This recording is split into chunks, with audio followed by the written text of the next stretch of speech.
Jean Dujardin est actuellement à l'affiche du film Sur les chemins noirs, adaptation cinématographique du roman de Sylvain Tesson.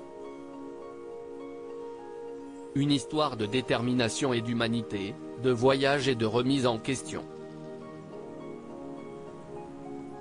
Un soir d'ivresse, Pierre, écrivain explorateur, fait une chute de plusieurs étages. Cet accident le plonge dans un coma profond.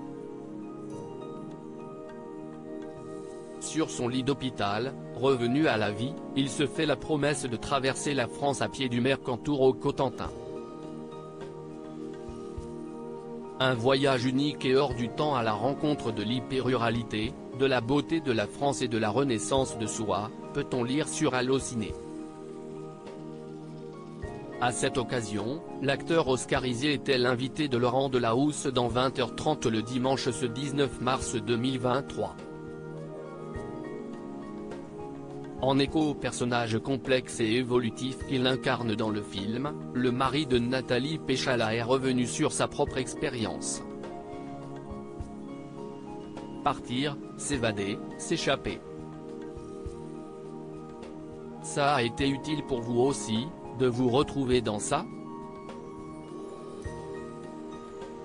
Vous avez découvert la France autrement? S'est interrogé le présentateur. C'était un projet finalement assez universel. J'ai eu le sentiment que chacun pouvait un peu y mettre sa marche, ses tourments. A répondu l'acteur, relatant cette expérience hors du commun aux côtés de Sylvain Tesson qui lui a permis de se laver la tête. La nature comme thérapie, à l'écran comme dans la vie, s'il incarne un rescapé du coma qui entame un voyage à pied à travers la France dans Sur les chemins noirs, Jean Dujardin n'est pas si étranger à son personnage dans la vie réelle. Alors que Laurent Delahousse lui avait réservé une surprise sur le plateau de 20h30 le dimanche en diffusant une vidéo de ses plus proches copains lui adressant de tendres messages d'amitié, l'acteur s'est confié sur cette psychanalyse douce et agréable d'amis qu'il entame une fois par an avec ses acolytes. Quand on marche à 6, on peut parler, on peut se dire les choses, ça ne fait pas mal et finalement, arrivé au bout du chemin, on pu causer, on a pu vider son sac. De pères, d'amis, de frères. Et puis quand on peut faire un feu alors là, si est-il l'alignement parfait. A raconté celui qui vit aujourd'hui à la campagne.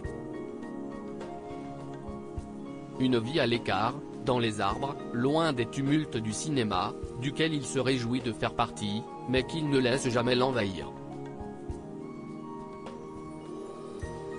Un équilibre nécessaire pour le père de famille qui admet avoir un rapport très intime avec ce métier, et n'avoir jamais voulu tout ça, la notoriété.